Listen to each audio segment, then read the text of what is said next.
नमस्कार। आज हम 2026 में भारत में होने वाले T20 वर्ल्ड कप से जुड़ी एक बहुत बड़ी उथल-पुथल पर गहरी नज़र डालने वाले हैं। हमारे पास जो स्रोत हैं वो एक चौंकाने वाली कहानी बता रहे हैं।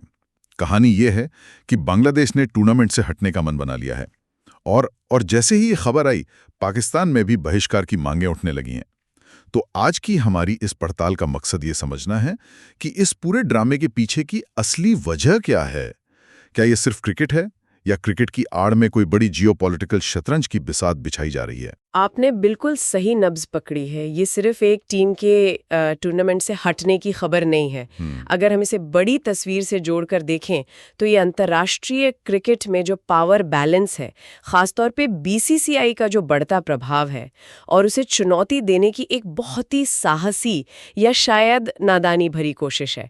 दिलचस्प बात यह है कि एक क्रिकेट बोर्ड खुले तौर पर आईसीसी यानी अंतर्राष्ट्रीय क्रिकेट परिषद को सीधी चुनौती दे रहा है, और ये क्रिकेट की दुनिया में मतलब रोज रोज नहीं होता। चलिए फिर इससे परत दर परत खोलते हैं। सबसे पहले बांग्लादेश, उन्होंने अचानक इतना बड़ा कदम क्यों उठाया?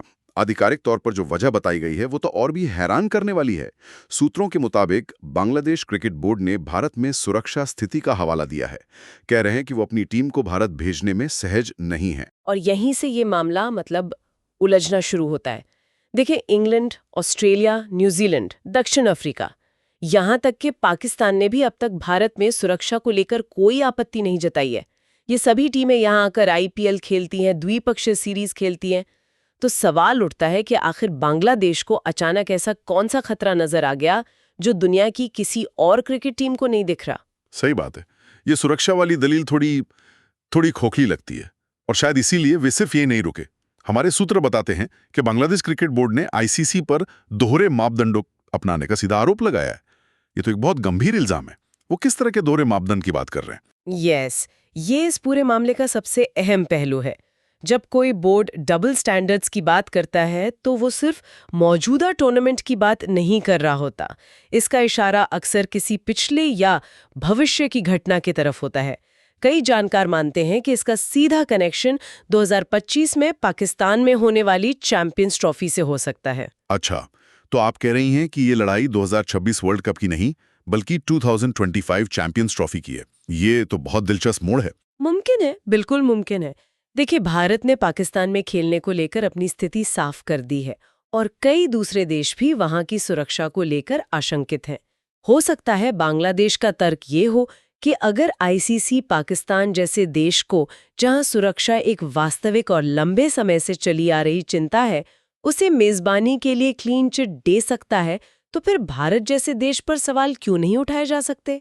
ये एक तरह की प्रॉक्सी लड़ाई हो सकती है, जहां भारत में होने वाले वर्ल्ड कप को एक मोहरे की तरह इस्तेमाल किया जा रहा है ताकि आईसीसी पर किसी और मुद्दे को लेकर दबाव बनाया जा सके। यानी ये भारत की सुरक्षा पर सवाल कम और आईसीसी की नीतियां पर एक हमला ज्यादा है। वो कह रहे हैं कि अगर आप उनके लिए नियम मोड़ सकते हैं तो हमारे लिए भी मोड़िए। और जैसे ही बांग्लादेश ने ये दांव खेला, पाकिस्तान में भी हलचल मच गई। हाँ, वहां के सोशल मीडिया और टीवी चैनलों पर एक बहस छिड़ गई है। पूर्व कप्तान राशिद लतीफ जैसे मुखर लोगों ने खुले तौर पर पाकिस्तान क्रिकेट बोर्ड पीसीबी से कहा है कि उन्हें बांग्लादेश का साथ देना चाहिए और वर्ल्ड कप का बहिष्कार करना चाहिए। उनकी दलील है कि ये क्रिकेटिंग ऑर्डर को चुनौती देने का एक सुनहरा मौका है। ये क्रिकेटिंग ऑर्डर, ये बात थोड़ी और समझाइए, क्या मतलब है इसका? इसका मतलब है क्रिकेट की दुनिया में ताकत का समीकरण, जिसमें सबसे ऊपर बीसीसीआई है, उसके बाद इंग्लैंड और ऑस्ट्रेलिया के बोर्ड आते हैं। इन तीनों को बिग थ्री भी कहा जाता है। पाकिस्तान में कई लोगों को लगता है कि ये बिग थ्री अपने हिसाब से क्रिकेट का कैलेंडर, नियम और पैसे का बंटवारा तय करते हैं। उन्हें लगता है कि अगर पाकिस्तान और बांग्लादेश जैसी दो बड़ी एशियाई टीमें एक साथ खड़ी हो जाएं, तो वे इस समीकरण को तोड़ सकती हैं और अपनी बात मनवा सकती हैं। लेकिन क्या हम यहाँ भावनाओं को हकीकत से ज्यादा तवज्जो दे रहे हैं?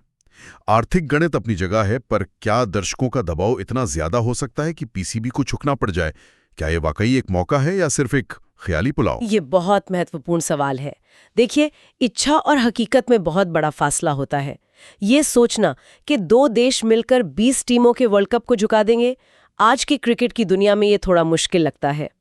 1996 के वर्ल्ड कप में ऑस्ट्रेलिया और वेस्ट इंडीज ने सुरक्षा कारणों से श्रीलंका में खेलने से मना कर दिया था, लेकिन तब दुनिया अलग थी। आज क्रिकेट का पूरा ढांचा वो व्यावसायिकता और प्रसारण अधिकारों पर टिका है। तो इसी मुद्दे पर आते हैं। मान लीजिए पाकिस्तान और बांग्लादेश दोनों ही नहीं खेलते, तो क्या वर्ल्ड कप का मजा किरकिरा हो जाएगा? क्या ब्रॉडकास्टर्स के हाथ पांव फूल जाएंगे? हमारे सूत्र तो कुछ और ही कहानी बयां कर रहे हैं। और वो कहानी आज के क्रिकेट की कड़वी हकीकत पर आधारित है। एक जमाना था जब भारत पाकिस्तान मैच का मतलब होता था क्रिकेट का एल क्लासिको। उस मैच के आगे सब कुछ फीका था, लेकिन अब वो बात नहीं रही। बल्कि अब तो ऐसा लगता है कि ब्रॉडकास्टर्स भी भारत ऑस्ट्रेलिया सीरीज को नई एशेज की तरफ प्रमोट करते हैं। वो हाइप, वो बिल्डअप अब पाकिस्तान के साथ उतना नहीं दिखता। आज की सबसे बड़ी प्रतिद्वंदिता भारत ऑस्ट्रेलिया और भारत इंग्लैंड की है। आपने बिल्कुल सही पकड़ा है। क्रिकेट की दुनिया का एक सच है कि प्रतिद्वंदिता सिर्फ इतिहास से नहीं, रोमांस से चलती है। आज ब्रॉडकास्टर्स के लिए भारत ऑस्ट्रेलिया मैच एक प्रीमियम प्रॉपर्टी है, जबकि भारत पाकिस्तान मैच एक नॉस्टैल्जिया प्रॉपर्टी बन गया है। एक भविष्य की कमाई है, दूसरा बस पुरानी यादें। इसकी एक बड़ी वजह हाल के वर्षों में भारत का एकतरफा दबदबा रहा है। रोहित शर्मा, विराट कोहली, जसप्रीत बुमराह जैसे खिलाड़ियों ने पाकिस्तान के खिलाफ मुकाबलों को काफी हद तक एकतरफा बना दिया है। तो मतलब ये है कि जब मैच में कांटे की टक्कर ही ना हो तो उसकी व्यावसायिक कीमत अपने आप कम हो जाती है। पाकिस्तान ये दलील नहीं दे सकता कि हमारे बिना तुम्हारा शो नहीं चलेगा, क्योंकि आंकड़े बताते हैं कि शो अब उनके बिना भी हाउसफुल जा रहा है। सही कहा आपने। अगर ये मुकाबले आखिरी गेंद तक जाते तो पाकिस्तान का पल्ला भारी होता, लेकिन जब आपकी टीम 10 में से 8 मैच हार रही हो तो बहिष्कार की धमकी उतनी असरदार नहीं रह जाती, और शायद इसीलिए इस बार का T20 वर्ल्ड कप इस धमकी से ज्यादा प्रभावित नहीं होगा। हमें ये भी नहीं भूलना चाहिए कि ये कोई 8 या 10 टीमों का टूर्नामेंट नहीं है। हाँ, ये तो अब तक का सबसे बड़ा वर्ल्ड कप होने वाला है। 20 टीमें हिस्सा ले रही हैं, जिनमें कनाडा, इटली, नेपाल और यहाँ तक कि मेजबान अमेरिका जैसी टीमें भी शामिल हैं। ये तो क्रिकेट का एक ग्लोबल मेला है। बिल्कुल, ये क्रिकेट के वैश्वीकरण का सबसे बड़ा सबूत है। जब आपके पास इतने सारे देश, इतने सारे नए बाजार और इतने सारे खिलाड़ी हों, तो एक या दो टीमों के हटने से टूर्नामेंट की चमक पर उतना असर नहीं पड़ता जितना पहले पड़ता था। सूत्र तो मजाक में यहाँ तक कह रहे हैं कि बांग्लादेश की जगह अगर स्कॉटलैंड भी खेल ले तो शायद बहुत से दर्शकों को फर्क भी ना पता चले। और यहाँ पर शायद T20 फॉर्मेट का स्वभाव भी एक बड़ी भूमिका निभाता है। ये टेस्ट क्रिकेट जैसा नहीं है जहां मजबूत और कमजोर टीमों में जमीन आसमान का फर्क होता है। T20 क्रिकेट का ग्रेट इक्वलाइजर है। ये खेल को लोकतांत्रिक बनाता है। आप भारत और आयरलैंड के बीच टेस्ट मैच कराएं तो 99% संभावना है कि भारत 5 दिन तो दूर 3 दिन में ही जीत जाएगा। लेकिन उन्हीं दोनों के बीच एक T20 मैच कराएं तो नतीजा कुछ भी हो सकता है। हो सकता है भारत के जीतने की संभावना 70% हो, लेकिन अगर आयरलैंड के 2-3 बल्लेबाज 20-20 गेंदों में 50 रन बना गए तो वो भी मैच जीत सकते हैं। याद है 2007 का वर्ल्ड कप? जोगिंदर शर्मा को आखिरी ओवर देना किसी को समझ नहीं आया था, लेकिन T20 में ऐसे ही दाव काम कर जाते हैं। यहाँ कोई भी हीरो बन सकता है। तो इस वजह से टूर्नामेंट हर हाल में प्रतिस्पर्धी और दिलचस्प बना रहेगा, चाहे कोई भी टीम खेले या ना खेले। अब आते हैं उस चीज पर जो शायद इस पूरी बहस को एक ही झटके में खत्म कर सकती है, पैसा। अगर कोई देश वर्ल्ड कप का बहिष्कार करता है तो उसे कितना बड़ा आर्थिक नुकसान होता है, और यहां पर जो आंकड़े हमारे सूत्र दे रहे हैं वे होश उड़ाने वाले हैं। आर्थिक पहलू शायद इस पूरे मामले का सबसे निर्णायक पहलू है। क्रिकेट बोर्ड भावनाओं में बहकर फैसले नहीं लेते, वो कैलकुलेटर पर हिसाब लगाकर फैसले लेते हैं, और यहाँ का हिसाब किताब बहुत साफ है। चलिए इसे तोड़कर समझते हैं। पहला नुकसान तो सीधा सीधा है। सूत्रों के अनुसार टूर्नामेंट में भाग लेने के लिए हर टीम को एक एंट्री फीस जमा करनी होती है, जो करीब 5 से 6 करोड़ रुपए होती है। अगर कोई टीम हटती है तो ये पूरी रकम जब्त हो जाएगी, आईसीसी इसे वापस नहीं करेगा। ये तो बस आइसबर्ग का सिरा है, असली नुकसान तो कहीं ज्यादा गहरा है। बिल्कुल। दूसरा और सबसे बड़ा नुकसान है आईसीसी से मिलने वाले राजस्व में हिस्सेदारी का। आईसीसी अपने प्रसारण, स्पॉन्सरशिप और अन्य स्रोतों से होने वाली अरबों डॉलर की कमाई का एक बड़ा हिस्सा सभी सदस्य देशों में बांटता है। वर्ल्ड कप का बहिष्कार करने का सीधा मतलब है कि आप उस हिस्सेदारी को लात मार रहे हैं। ये नुकसान करोड़ों में नहीं बल्कि सैकड़ों करोड़ रुपए में हो सकता है। और हमें ये भी याद रखना होगा कि ये कोई साधारण वर्ल्ड कप नहीं है। ये भारत में हो रहा है, जो क्रिकेट का सबसे बड़ा बाजार है। यहाँ स्टेडियम में दर्शकों की संख्या, मीडिया कवरेज और और प्रसारण के लिए सबसे अनुकूल टाइम जोन, इन सब वजहों से ये टूर्नामेंट आर्थिक रूप से अब तक का सबसे सफल वर्ल्ड कप होने की उम्मीद है। तो इसका मतलब ये हुआ कि इस बार आईसीसी का रेवेन्यू पूल भी ऐतिहासिक रूप से बड़ा होगा और उससे सदस्य देशों को मिलने वाला हिस्सा भी पहले से कहीं ज्यादा होगा। कोई भी बोर्ड, खास तौर पे पीसीबी या बीसीबी जैसे बोर्ड जो आर्थिक रूप से बीसीसीआई या क्रिकेट ऑस्ट्रेलिया जितने मजबूत नहीं हैं, वे इतनी बड़ी रकम कैसे छोड़ सकते हैं? यही तो असली सवाल है। ये सिर्फ अकाउंट बुक में एक नंबर नहीं है। इसका मतलब है कि आपके देश में घरेलू क्रिकेट का बजट कम हो जाएगा, नए स्टेडियम बनाने के प्लान रुक जाएंगे, उभरते हुए खिलाड़ियों को मिलने वाली सुविधाएं कम हो जाएंगी और शायद सीनियर खिलाड़ियों की सेंट्रल कॉन्ट्रैक्ट फीस पर भी असर पड़े। पाकिस्तान क्रिकेट बोर्ड ये आर्थिक गणित बहुत अच्छी तरह समझता है।